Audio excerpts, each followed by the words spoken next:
Hello everyone, and welcome to our discussion on women's health, Chapter 9 of the text, and this is Jody Sutherland, and I'll be taking you through some of the materials that you will be reviewing as you read this chapter. As before, make sure that you pay attention to the learning objectives, as this will be important as you study for the exam. And my apologies, again, the highlighter isn't working, so I won't be able to highlight that material, but I will note it there with a balloon. As you read through the text, you'll begin to have a better understanding as to why women's health is important, and also some of the factors that contribute to the reality that being born a female can be dangerous to your health, particularly to those who live in low and middle income countries. The text will lead you through a discussion on aspects that are related to both the biological determinants of an individual's health and then also those social and cultural determinants. And so we will see that sometimes gender alone creates a situation where there are prescribed roles that women are expected to fulfill that can be harmful to their health. So make sure as you read through this portion of the text, you pay special attention to why being born a female can be detrimental to your health.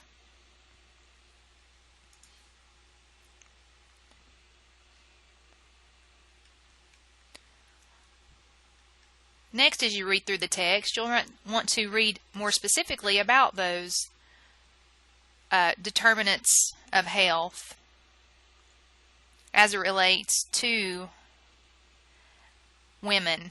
And the text will describe different situations, again, and health risks that are unique to women.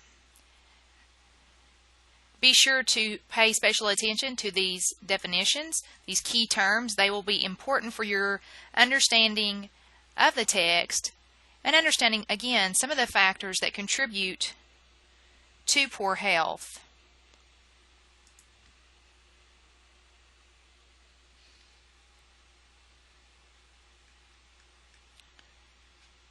Again, here in this section, the text will provide a discussion of some of those biological determinants, such as the fact that bearing children can sometimes put you at risk for maternal death or complications, specifically identifying that hemorrhaging during pregnancy or after pregnancy is the leading cause of maternal mortality among women. Surprisingly, maybe to you, that is a factor that contributes more than others to the death of the mother during or after childbirth. Actually, it contributes to 25% of those deaths among, again, mothers either during pregnancy, during labor, or postpartum. So it's important to take note of those biological issues. And then in addition to that, it's important to note some of those social determinants of health. And in public health, this is one of the main aspects that we focus on because we know that we can make an impact in this area. And earlier in the chapter, or in this section, it tells us the fact that although sex is biological, gender is culturally defined. And so we know that oftentimes women in low and middle income countries might experience situations, again, that can negatively impact their health. And the text will go through some of those things, specifically as it relates to gender inequality. In some nations, women are not even allowed to drive or to ride bikes or to be in a vehicle driven by a male that is not their relative. And so right now, there are some countries that are having difficulty trying to bus girls to school because the bus driver needs to be a relative. So this would be a barrier that could be detrimental to the individual's health. Women may also have limited access to divorce in some nations. They may be taken out of school when they reach puberty. So again, we know that education is limited to the economic development of the country and also to the family stability. And in some nations, men are allowed to file complaints with the authorities that would forbid the wife from leaving the country. We're familiar with sex-selective abortion in many nations where the girls are disproportionately aborted. For example, in India, there should be, statistically speaking, 950 girls for every 1,000 boys. But in some areas, this can be as low as 300 girls for every 1,000 boys. So again, we can see how the social determinants of health may have an impact on the well-being of these individuals. Gender inequality, when we think about a social determinant of health, can hold back the growth of individuals. Again, if you're taken out of school prematurely, development of countries, again, that loss of income from those individuals being productive, and also the evolution of societies. Out of 135 nations, only 4 nations actually have gender equality, surprisingly. And these nations are Costa Rica, Cuba, Sweden, and Norway. So it would be interesting to review policies that country has and how they have tried to encourage this gender equality. Whereas the nation with the widest gap, the widest level of gender equality is actually Yemen. So again, these are factors that can contribute to poor health among women. As you read through this section, you'll see some of the other factors that appear to be related to the low status of women.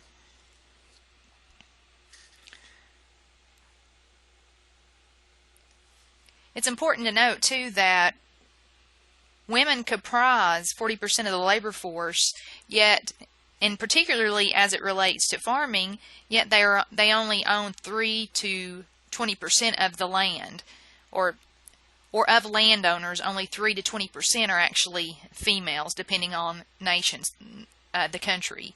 So again, we can see that although the women, again, have the primary burden of producing food for consumption or to be sold, very few of them actually then have their own land rights.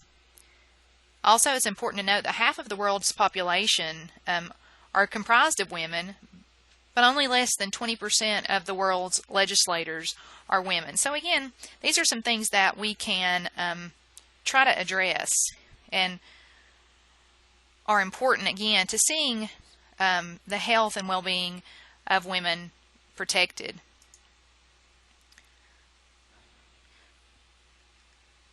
In this section,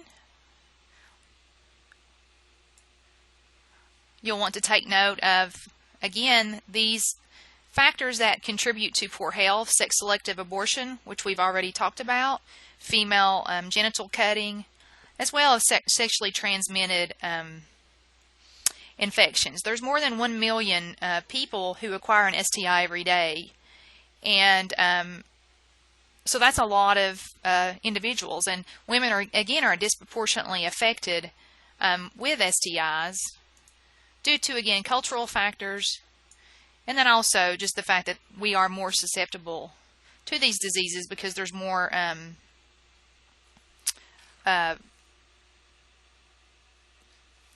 more exposure during sexual activity. Currently, 290 million women have HPV, and HPV contributes to 275,000 cervical deaths annually. So again, we have a lot of work to do. And I'll just talk really quickly about a country that I visited, the Ukraine, and it has the highest and fastest growing rate of HIV infection in Eastern Europe, and it's a main contender worldwide for one of the fastest growing rates of HIV. 40% of the infected individuals in the Ukraine are women of childbearing age. So again, they're disproportionately infected. And then when we look at children who are born to HIV positive women, 97% of the children that are born that have HIV are born to women that have HIV. And so again, we can see how that will not only affect the mom, but will affect the children, and then for generation to generation, this can have an impact.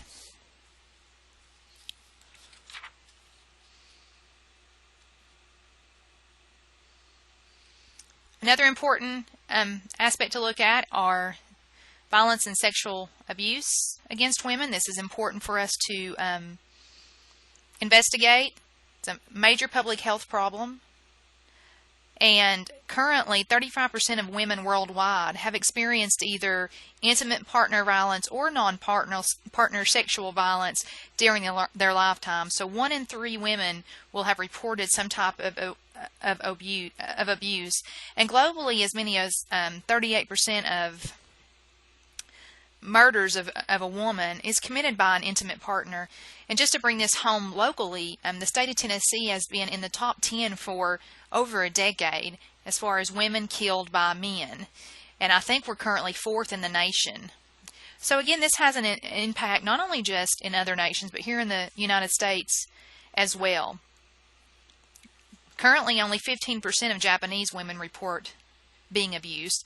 Granted, any type of abuse, any level of abuse is unacceptable, but compare that to women in Ethiopia, who 71% report some type of abuse.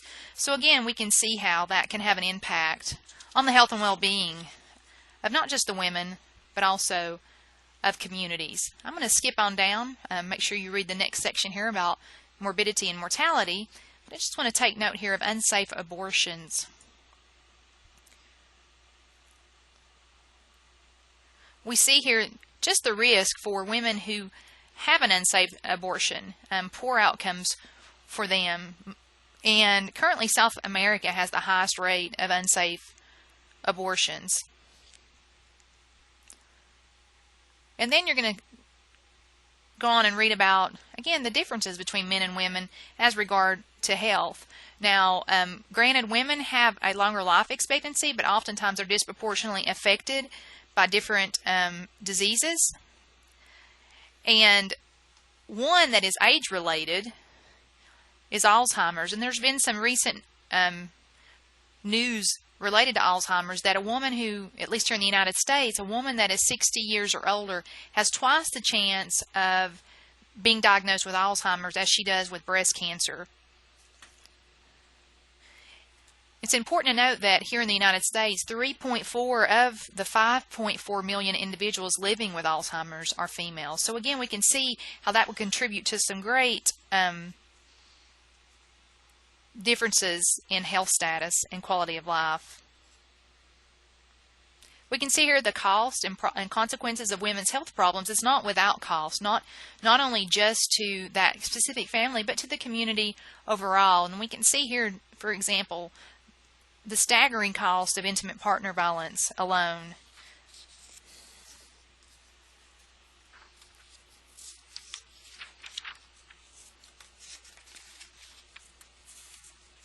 I'm going to skip over now to the section on addressing future challenges. And as we think ahead, how can we try to address women's health issues?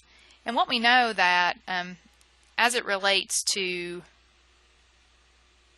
violence against women, for example, that there are few effective interventions, and so more resources are needed, and more evidence that supports the efficaciousness of how we can try to address and limit violence against women. There are some studies that suggest that here in the West that beginning with school-aged children can make an impact. So that might be something that we can look into. And then we here see the goals of any program for reducing sexually transmitted infections. Then we can see how we want to reduce infection, reduce those complications, and also then reduce the spread of STIs to infants. And that's important, again, when we think about the fact that the majority of children that are HIV positive, that was passed on through their moms.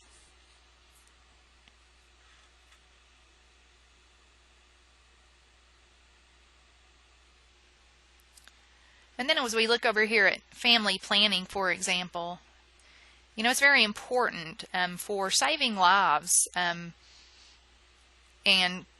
reducing maternal and infant mortality rates. And as many as a third of all maternal deaths in low and middle income countries could be avoided through a comprehensive planning program. So again, this is important to the health and well-being of those communities.